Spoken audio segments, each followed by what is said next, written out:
अस्सलामुअलैकुम, क्या हाल है जी दोस्तों, खैरियत से हैं? ठीक है माशाल्लाह से। आज हमारे पास वेदर कंडीशन देख लें, मौसम कितना ज़बरदस्त है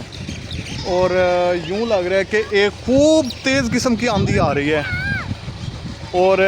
यकीनन पहले तेज़ किस्म की आंधी होगी, मट्टी होगी, उसके बाद जो है जाके ये मीन्स के बारिश वगैरह होगी। तो ये आपको दिखाऊं, मुझे तो ऐसे लग रहा है कि आंधी बस तकरीबन पहुंचने ही वाली है, बल्कि पहुंच चुकी है और इंतहाई तेज़ किस्म की आंधी और मट्टी। और उसके बाद फिर जनाब देखते हैं कि बाद में बारिश आती है या कितनी आती है। बाकी अगर मैं आप दोस्तों को अपना एरिया दिखाऊं तो ये जी माशाल्लाह अल्हम्दुलिल्लाह ये ओवरऑल ये अपना एरिया है और ये अपने जानवरों का फार्म है। लाइट चली गया इसलिए जनाब ट्रैक्टर लगा के हम चारे की कुतराई कर रहे हैं जानवरों के लिए। और अल्हम्दुलिल्लाह ये तकरीबन है 155-60 फुट के लगभग और ये मैं अभी बात कर ही रहा हूँ और खूब आंधी और यकीन करें इतनी ठंडी हवा, यकीनन ये है कि बाद में बारिश होगी इंशाअल्लाह अज़ीम। बाकी ये पूरा एरिया जो है ये मट्टी और आंधी, लेकिन शुक्र है अल्लाह पाक की ज़ात का अल्हम्दुलिल्लाह से कि हवा ठंडी जो आई है, मौसम खुशगवार हो जाएगा इंशाअल्लाह। ये मेरे भाई के मुर्गे हैं सुफियान के। जैसे ही जनाब मौसम ख़राब हुआ है तो अल्लाह पाक ने इन्हें इतनी अकल दी है, इतनी सेंस दी है कि तमाम के तमाम मुर्गों ने जनाब अपने घर का रुख कर लिया है और घर की तरफ आना शुरू हो गए हैं। जी दोस्तों अल्हम्दुलिल्लाह साढ़े को बारिश स्टार्ट हो गई, अल्लाह पाक दे करम नाल शुक्र नाल। देखो फिर कितनी बारिश आंदी है ते असी जनाब इस टाइम बारिश नहाने की फुल तैयारी है, कपड़े वगैरह चेंज कर रहे हूँ, बारिश नहाने इंजॉय करने। जी दोस्तों यह पोजीशन है साढ़े को बारिश की,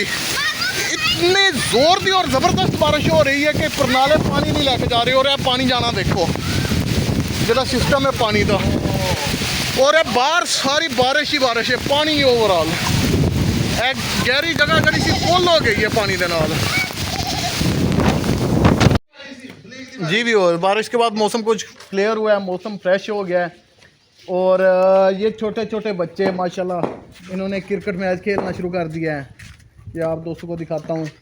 ओए ओए ओए ओए ओए तेरी खैर हो। सुमाम की किस्मत अच्छी कि 2 प्लेयरों से कैच बचता बचाता इसके मामू के पास भी नीचे निकल गया। मामू पीछे देखें। चल भाई ओए मामू पीछे। अयान सलमान सुमाम बैटिंग पे है और जीशान जो है वो बॉलिंग पे है। मून स्लिप पे खड़ा है, उसामा लेग पे खड़ा है। बैठा हुआ है। अयान तो आज डॉग खाले का चक्कर ला के आया ना। हाँ किवें किवें अच्छा हाँ उधर पानी है, उत्थे बाल जानी है। ओ यार बोल्ड कर दे, मैं वीडियो बना रहा बड़ी देर दी, बोल्ड कर दे जवान नू, वेखा तो सही किवें बोल्ड हुंदा है। तू डेड बालां ते ना दे, बोल्ड कर, डेड बालां ते ना दे।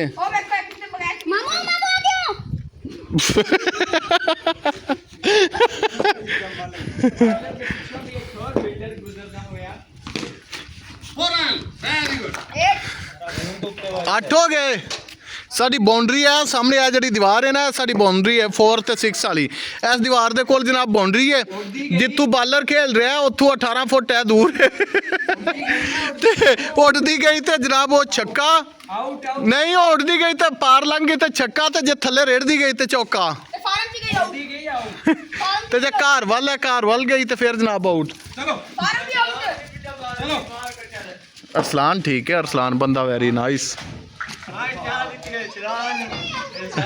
क्या दा पे 10 वाल एक गक्की दा पा अरसलान को, एक गक्की दा पा पा पा पा पा पा वे मरे भज के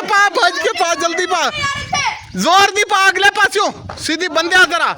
बंदे रीत। ओए आउट हो गया तू यार, पता ही नहीं चलिया, अफसोस यार, आपे आ जाएगी। ਓਏ ਸਾਰੇ ਸੁਮੀ ਨੂੰ ਮਸ਼ਵਰਾ ਦੇਵੋ ਇੱਕ ਮੈਂ ਵੀਡੀਓ ਰੋਕ ਲਵਾਂ मशवरा कैसा है बगैरत इंसान कुत्ता तू थोड़ा खाया कर हाँ है तेरी वजह नहीं तो मेरी वजह है थोड़ा खाया कर हाँ खोतिया लटक चला में थोड़ा खाया कर ਓਏ ਗੁੱਡ ਏ ਉਹ ਸਾਮਾ ਆ ਗਿਆ ਜੇ ਬੈਟਿੰਗ ਤੇ ਸਾਮਾ ਆ ਗਿਆ ਜੇ ਬੈਟਿੰਗ ਤੇ ਉਹ ਸਾਮਾ ਆ ਗਿਆ ਜੇ ਬੈਟਿੰਗ ਤੇ ਮਾਮਾ ਗੱਲ ਕਰ ਹਾਂ ਉੱਥੇ ਜਿਹੜੀ 220 ml ਹੈ ਨਾ 220 ml ਵੱਡੀ ਪੈਕ ਉਹ 385 ਰੁਪਏ ਦਾ ਪਲੱਸ 18% ਉਸ ਦੇ ਉੱਤੇ GST ਓਏ ਹੋਏ ਹੋਏ 385 ਪਲੱਸ 18 ਤਕਰੀਬਨ 500 ਰੁਪਏ ਦਾ ਉਹਨਾਂ ਨੇ ਆਪਣੀ ਸਪੈਸ਼ਲ ਪ੍ਰਾਈਸ ਰੱਖੀ ਏ ਆਪਣੀਆਂ ਸਟੈਂਪਾਂ ਲਾਈਆਂ ਚਾय ਦਾ ਕੱਪ 500 ਰੁਪਏ ਦਾ ਔਰ ਕਮਾ ਤਰੀਨ ਚਾय ਦਾ ਹਾਏ ਹਾਏ ਹਾਏ मामू पेटी रा रे के वन लाइन ਹਾਂ ਕੋਈ ਸ਼ਾਰਟ ਤੇ ਵਿਖਾ ਦੇ ਯਾਰ ਤੇਰੀ ਵੀਡੀਓ ਬਣਾ ਰਿਹਾ ਕੋਈ ਸ਼ਾਰਟ ਵਿਖਾ ਯਾਰ ਆਓ ਬਾਲ ਦੀ ਸਮਝ ਹੀ ਨਹੀਂ ਆਈ ਓਏ ਓ ਬਾਲ ਅਰਸਲਾਨ ਦੇ ਗੜਵੇ ਵਿੱਚ ਡਿੱਗ ਪਈ ਓਏ ਅਰਸਲਾਨ ਦਾ ਅੱਬਾ ਦੁੱਧ ਵੇਚ ਜਾਂਦਾ ਬਾਲ ਉਹਦੇ ਵਿੱਚ ਡਿੱਗ ਪਈ ਓਏ ਯਾਰ ਓਏ ਅਫਸੋਸ ਯਾਰ ਓਏ ਹੋਏ ਹੋਏ ਹੋਏ ਹੋਏ ਹੋਏ ਆ ਬਾਉਂਡਰ ਦੀ ਗੱਲ ਹੋਈ ਏ ਆ ਮਾਮੂ ਦੀ ਫਾਰਮ ਦੀ ਨੁੱਕਰ ਉੱਡਦੀ ਹੁਣ ਬੰਦੇ ਨੂੰ ਆਊਟ ਨਾ ਕਰੋ ਬੰਦਾ ਕਿੱਥੇ ਆਊਟ ਹੈ ਵਾਕਈ ਮੇਰੀ ਫਾਰ ਜੇ ਤੂੰ ਆਖ ਤੇ ਮੈਂ ਤੇਰੇ ਨਾਲ ਦੀ ਰਲ ਕੇ ਥੋੜੀ ਜਿਹੀ ਬੇਈਮਾਨੀ ਕਰ ਲੈਣਾ ਆ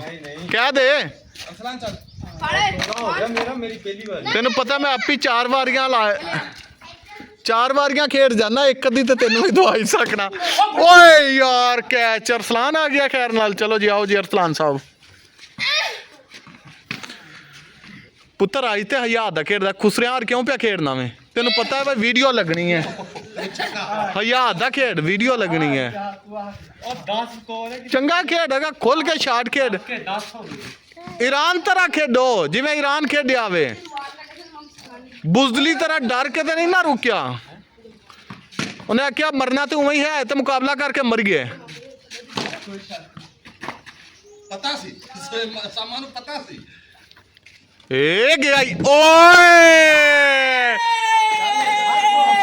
ਤੋੜੇ ਕਿਲੀਠਾ ਹੈ ਓਏ ਹੋਏ ਹੋਏ ਹੋਏ ਕਿਹਦੀ ਵਾਰੀ ਹੈ ਹੁਣ ਅਰਮਾਨ ਬਾਜਵਾ ਮੁੰਨੀ ਤੇਰੀ जी तो मामू गुलफाम आ गए ने आए हाय मामू को शॉट मारो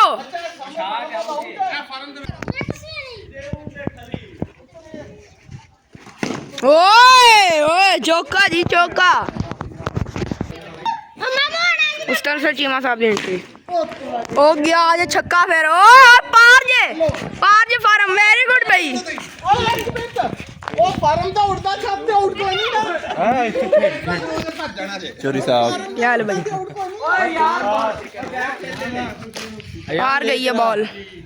ਯਾਰ ਇਹਨਾਂ ਨੇ ਮੈਨੂੰ ਬੇਈਮਾਨੀ ਨਾਲ ਆਊਟ ਕਰ ਦਿੱਤਾ ਮੈਂ ਸਾਹਮਣੇ ਸਟੇਜ ਦੇ ਉੱਤੇ ਛੱਕਾ ਮਾਰਿਆ ਵੇ ਇਹਨਾਂ ਨੇ ਬੇਈਮਾਨੀ ਨਾਲ ਮੈਨੂੰ ਆਊਟ ਕਰ ਦਿੱਤਾ ਵੇ ਉਹ ਅੱਲਾ ਇਹਨਾਂ ਕੋਲੋਂ ਹਿਸਾਬ ਲਵੇਗਾ ਇਹ ਛੋਟਾ ਬੱਚਾ ਜਿਹਨੇ ਮੈਨੂੰ ਆਊਟ ਕੀਤਾ ਵੇ ਭਾਈ ਡਬਲ ਸਵਾਰੀ ਦਾ ਸਭ ਤੋਂ ਛੋਟਾ ਬੱਚਾ ਭਾਈ ਗੁਲਫਾਮ ਕਹਿ ਰਹੇ ਨੇ ਡਬਲ ਸਵਾਰੀ ਤੇ ਪਾਬੰਦੀ ਹੈ ਟ੍ਰਿਪਲ ਤੇ ਨਹੀਂ ਅੱਜ ਮੈਂ ਇੱਕ ਵੀਡੀਓ ਵੇਖੀ ਆ ਤੂੰ ਵੀ ਸ਼ਾਇਦ ਵੇਖੀ ਹੋਈ ਸਿੰਧ ਪੁਲਿਸ ਦੇ ਨਾਲ ਡਬਲ ਸਵਾਰੀ ਤੇ ਪਾਬੰਦੀ ਹੈ ਤੀਸਰੀ ਤੇ ਕਿੱਥੋਂ ਪਾਬੰਦੀ ਹੈ ਪਤਾ ਕਿਵੇਂ ਚਲਾਨ ਕਰਦਾ ਤੀਸਰੀ ਸਵਾਰੀ ਵਾਲਾ ਕਾਨੂੰਨ ਨੂੰ ਖਾਵੋ ਤੁਸੀਂ ਹਾਂ ਨਹੀਂ ਪੜਿਆ ਲਿਖਿਆ ਬੰਦਾ ਸੀ ਤੇ ਪੁਲਿਸ ਨਾਲ ਉਹਨੇ ਜੀਰਾ ਬਹਿਸ ਕਰਦਾ ਸੀ ਅੰਦਰ ਡਬਲ ਉੱਤੇ ਪਾਬੰਦੀ ਤੁਸੀਂ ਲਿਖਿਆ ਆ ਟ੍ਰਿਪਲ ਉੱਤੇ ਕਿਹੜੀ ਪਾਬੰਦੀ ਹੈ ਮੇਰੇ ਕੋਲ 3 ਸਵਾਰੀਆਂ ਨੇ ਅਸਾਂ ਤਾਂ ਇੱਕ ਹੋਰ ਬਿਠਾਇਆ ਹੈ ਨਾਲ ए देखो ना डबल हो गया फार्म ते ट्रिपल ओदी छत ते ट्रिपल वाली ते पाबंदी को नहीं आओ वारी लो मामू अपनी ਵਾਰੀ ਰੱਬ ਦੀ ਹੈ ਯਾਰ ਮੇਰੀ ਵਾਰੀ ਹੋਣੀ ਚਾਹੀਦੀ ਹੈ ਇਹ ਜ਼ਿਆਦਤੀ ਹੈ ਤੁਹਾਡੀ ਚੱਲ ਠੀਕ ਹੈ ਦੋਸਤੋ ਅੱਲਾ ਹਾਫਿਜ਼ ਵਾਰੀ ਹੈ ਨਾ ਮੈਨੂੰ ਦੇਣੀ ਕੋਈ ਨਹੀਂ ਤੇ ਮੈਂ ਆਪਣੇ ਕੰਮ ਨੂੰ ਜਾਵਾਂ